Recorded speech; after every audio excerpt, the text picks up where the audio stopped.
dando prosseguimento e para não atrasar o próximo painel, os convido então para comentar sobre o desenvolvimento nacional. O Vinícius aí está representando a Associação Brasileira de Indústria de Máquinas e Equipamentos.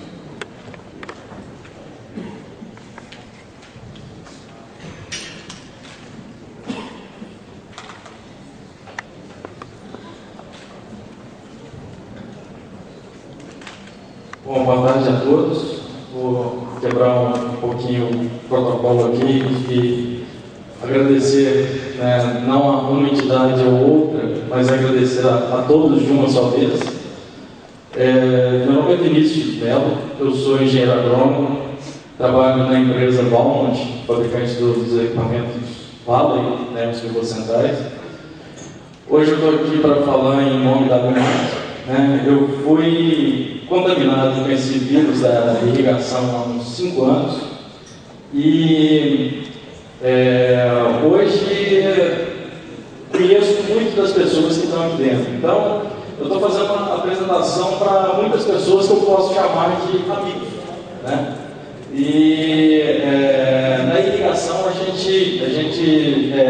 essa longa caminhada que vários vem traçando, a gente consegue encontrar sempre, tem uma certa união, tem muito o que trabalhar e sempre nós vamos ter que se unir e aprimorar cada vez mais os nossos conhecimentos e as nossas ações, né? Eu falo em nome da ABIMAQ, né, nós temos a Câmara Setorial de fabricantes dos fabricantes de equipamentos de irrigação. Para quem não sabe, a ABIMAQ, a Associação Brasileira, ela tem diferentes câmaras setoriais, tá?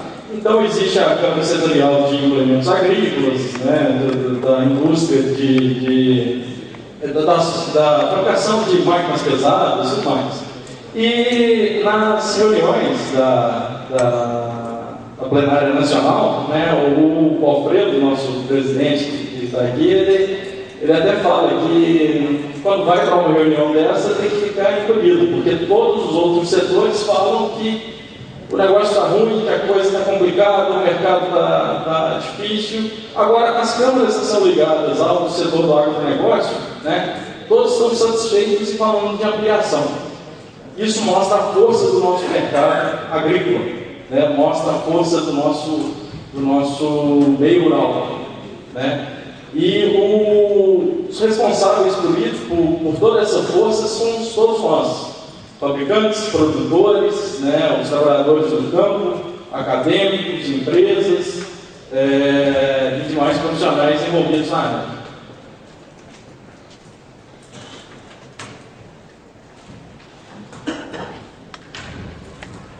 Vou falar um pouquinho do desenvolvimento nacional. Citando a evolução das áreas irrigadas no Brasil. Quando a gente fala de a necessidade de aumento de irrigação, isso em todas as outras palestras aqui ficou claro. O que a gente está falando? De produzir mais em menos área. Então, nós temos que produzir, principalmente mais alimentos com qualidade, né? Então, com alguns dados aqui globais, alguns dados até antigos, a gente tem como demonstrar a importância da irrigação.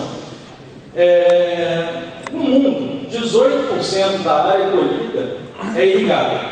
Esses 18% correspondem a 44% da produção mundial. E esses 44%, eles equivalem a quase 50% do valor de produção. Ou seja, irrigação agrega valor ao produto, né? Então, a gente vê isso a nível mundial e vê isso a nível Brasil.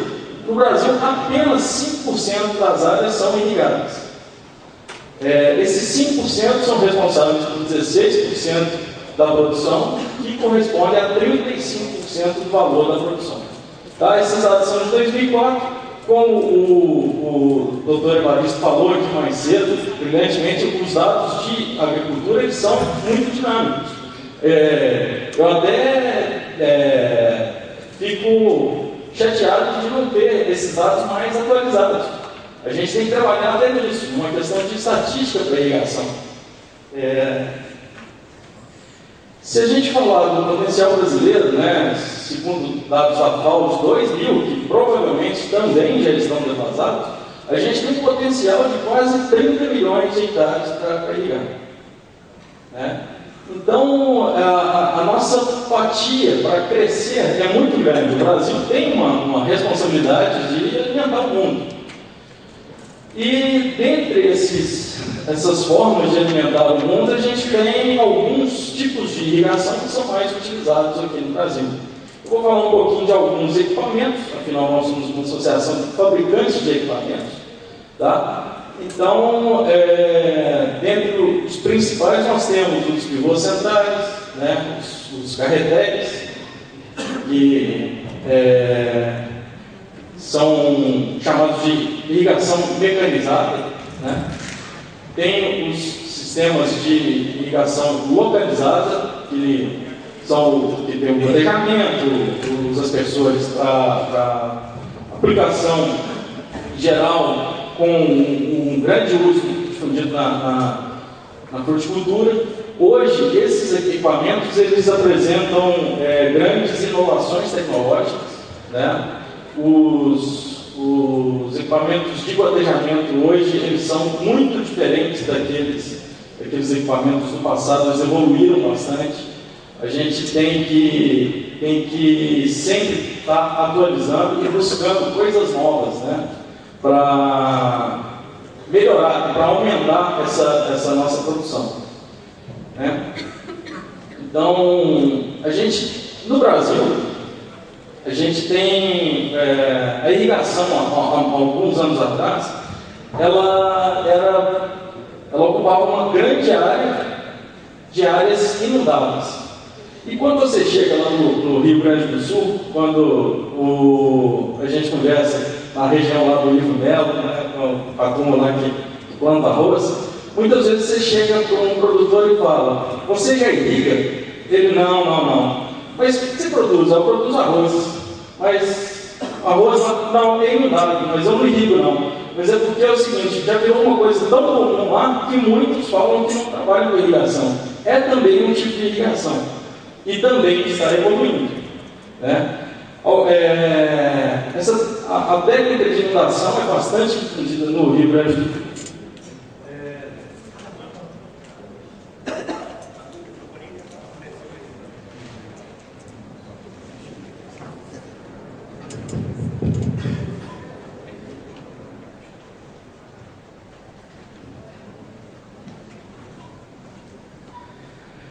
Mas a técnica de inundação é bastante difundida no Rio Grande do Sul, mas também está evoluindo. E a gente está vendo, inclusive, algumas migrações de pessoas que tinham áreas inundadas e estão colocando outros sistemas mais eficientes de irrigação em cima das suas áreas. Não é uma técnica que vai sumir e nem que tem que sumir. Você sempre tem que trabalhar com a ferramenta certa. Não adianta pegar um martelo para apertar uma chave de fenda. Então, a gente precisa de adequar os diferentes tipos de irrigação para cada região e para cada aplicação. Falando dos dados sobre o crescimento do mercado brasileiro, nós andamos a passos de tartaruga no crescimento da irrigação. Tá? A ABIMAQ vem fazendo todo um estudo anual, né, junto aos fabricantes, para mensurar qual é o tamanho da área irrigada no Brasil. Então, quando a gente vai mensurar isso, por exemplo, as áreas inundadas nós não consideramos porque não tem como a gente medir. Você vende uma bomba que vai inundar tantos hectares, mas a gente não tem como medir isso. Agora, quando a gente fala em um pivô central, a gente sabe, olha, vendemos um pivô central de 100 hectares, de 150, de 20, de 2, né? Vendemos tantos hectares de gotejamento, isso aí a gente tem como saber pela quantidade de produto vendido. Então, até 1999, o Dr.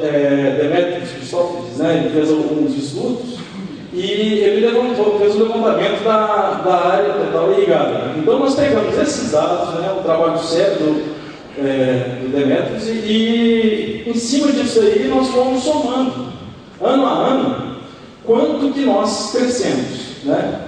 Então, nós falamos em 1999, a gente estava com quase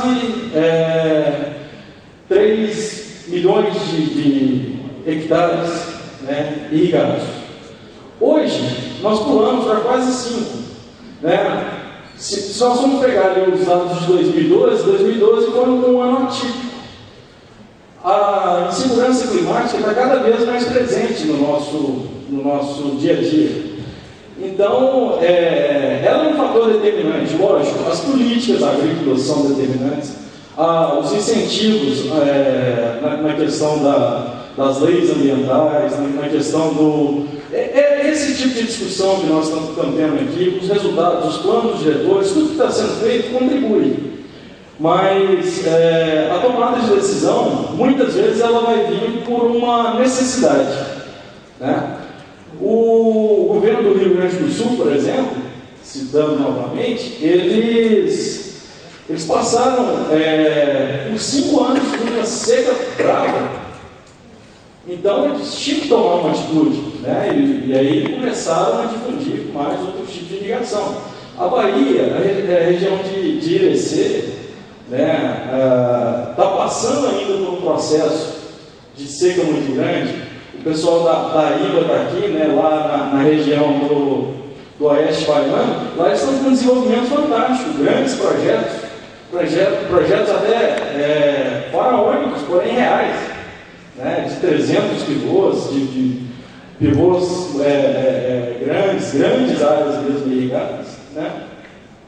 E a gente vê que a gente tem, então, uma demanda reprimida pelo crescimento da irrigação. A gente precisaria crescer mais para atingir os patamares necessários para alimentar o mundo, para produzir energia, dentre outras coisas.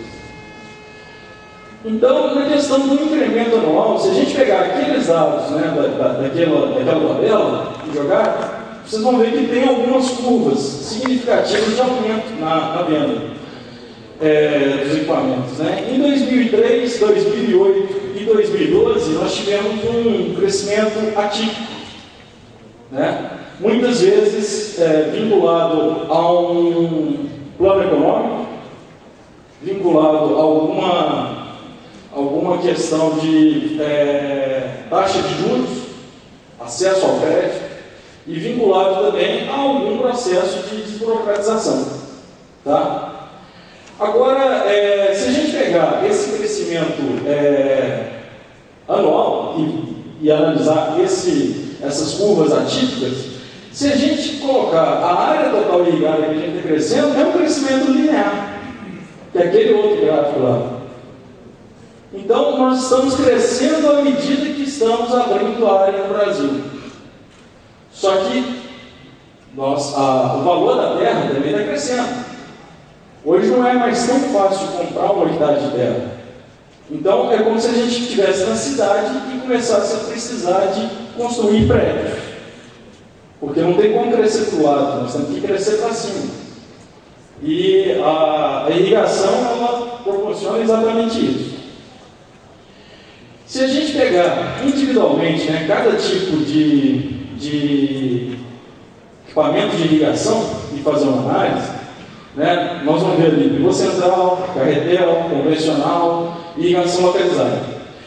Por exemplo, o carretel, a gente vê que essa linha vermelha, a gente vê praticamente uma estagnação. Ele está bem parado, ele cresceu pouco em função do que deveria. Por quê? O carretel, por exemplo, ele acompanha o setor sucrocoleiro. Então, depende de uma determinada economia, né? Depende de uma determinada cultura, né? Talvez um pouco também com cítricos. E também a gente pode traçar, através desse gráfico, uma curva de tendência. Né? A questão, antigamente, muitas vezes, era molhar, era salvar a lavoura. Só que hoje nós queremos eficiência. Nós queremos plantar para colher mais e melhor. Então, a gente está vendo também uma migração para sistemas mais eficientes de irrigação, né? Os irrigantes brasileiros, né, o pessoal que já tem irrigação, está vivendo um momento que tem grandes oportunidades. E o cavalo não passa arriado toda vez na frente da pessoa. Então, está na hora de aproveitar, né?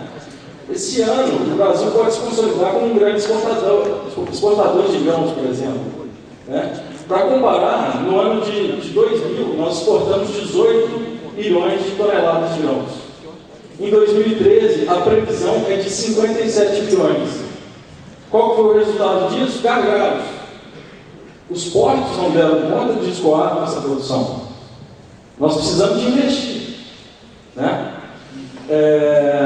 Eu estava lendo hoje, o IBGE divulgou que para a safra 2013 e 2014, a projeção é que se aumente 14,8% na produção. Então, poxa, nós vamos crescer mais ainda. Nós temos estrutura para isso? Nós temos estrutura para armazenar isso e comercializar melhor, né? Na palestra de ontem, né, a gente estava falando do nosso concorrente, né? A gente tem que sair na frente, né? Nós temos que correr atrás disso. Então, nós precisamos mexer cada vez mais rápido. Uma outra coisa que nós vimos aqui, inclusive foi falado aqui nas palestras da manhã, que o setor sucrocoleiro ele está melhorando. Então, a gente veio de uma quebra de safra, né? Nós produzimos menos cana com a mesma área plantada. Então, perdemos eficiência na produção, né, por N fatores, dentre eles também o climático. Só que agora a gente está vendo uma certa melhoria dos preços. O governo adotou algumas medidas, como, por exemplo, aumentar a quantidade de álcool na gasolina.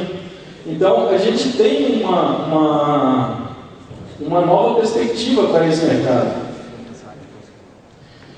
A gente, quando a gente fala de taxa de juros, o financiamento da irrigação normalmente tem as linhas para a agricultura familiar, que é o Pronaf e tudo mais, mas normalmente são feitas através do FINAME, né? A linha BSI do FINAME. Então, nós vinhamos no ano passado de uma taxa de juros de 2,5%. Antes disso, a taxa era de 7,5%. A manutenção dessa taxa de juros é um fator fundamental para continuar crescendo a irrigação. Nós fizemos uma pesquisa durante a AgriShow que exatamente para tentar mensurar qual é a importância dessa taxa de juros, né? Vários produtores chegaram e falaram: olha, se a taxa de juros mudar, muda a minha decisão de compra de irrigação. Aí voltamos a caminhar mais lentos ainda na questão do aumento da área. E, mais do que nunca, nós estamos vivendo sucessivos períodos de instabilidade climática, né? Como eu falei do Rio Grande do Sul, da Bahia, de algumas outras regiões, a gente está vivendo períodos de chuva fora de época, seca prolongada. E a irrigação é um seguro agrícola que a gente faz. Pelo menos a gente sabe que vai ter água para produzir, né? Isso, 2 minutos. Ok. Com relação às tendências e necessidades do mercado, né? O agricultor, como eu falei, ele está cada vez mais profissional, está melhorando o seu produto cada vez mais. E a gente não tem mão de obra disponível. Então a gente tem que buscar também soluções completas e soluções mais simples, de forma que dê para o negócio ser ainda mais sustentável. Tá? Nós temos que produzir mais para suprir a crescente demanda e precisamos de sistemas mais eficientes. Além disso, ainda temos que levar em consideração as questões ambientais. Com relação às tendências de mercado, a gente vê que muito está se fazendo para para difundir cada vez mais, né, a fertirrigação e a quimiirrigação ou quimigação, seria o seguinte: a aplicação de defensivos e a aplicação de fertilizantes junto com a irrigação. O que significa isso? Passar menos vezes a máquina para aplicar agroquímicos. Então, vamos tentar reduzir também o custo. Vamos mudar a forma de chegar o nutriente na planta. Temos que melhorar algumas coisas. Em cana, como foi falado, a aplicação de vinhaça já é utilizada muitas vezes. É um subproduto e é um problema dentro da usina. Só que você tem um problema que você transforma em solução. E outras soluções é que vários fabricantes estão desenvolvendo várias bombas, vários produtos, vários sistemas já adaptados a esse tipo de aplicação. Outras soluções que a gente está vendo, principalmente para a questão da mão de obra, são voltadas aos sistemas de telemetria e monitoramento remoto. Aí entra também a parte de manejo de irrigação, irrigar mais com menos água, utilizar menos mão de obra, fazer as coisas à distância, programar equipamentos para que eles sejam ligados e desligados. Isso aí não é tirar o emprego do homem do campo, não. É pegar o homem do campo e tecnificar o aprendizado dele para ele ser capaz de trabalhar com esses equipamentos. Tá? Então, só para finalizar aqui, para falar dos gargalos, tá? Hoje a gente tem um gargalo para a implantação de novos projetos de irrigação. Um dos principais gargalos hoje é a falta de infraestrutura, principalmente de energia elétrica. Em vários locais, na Bahia, em Goiás, no Mato Grosso do Sul, a gente tem água, é possível fazer outorga, o licenciamento ambiental está andando, é possível regularizar a propriedade, mas não tem energia, não tem estrada, não tem como escoar a produção. Então nós temos que olhar para esse tipo de coisa. Então seria infraestrutura, questões ambientais, que sempre, como ainda a gente está passando por um processo de mudança por causa do novo Código Florestal, nós temos que tomar bastante cuidado, e como o Ivo Leal falou, nós temos que estar sempre presente junto ao Estado para não simplesmente aceitar o que está sendo falado, mas propor solução, E a questão do acesso ao crédito, Se muda a taxa de juros, muda tudo.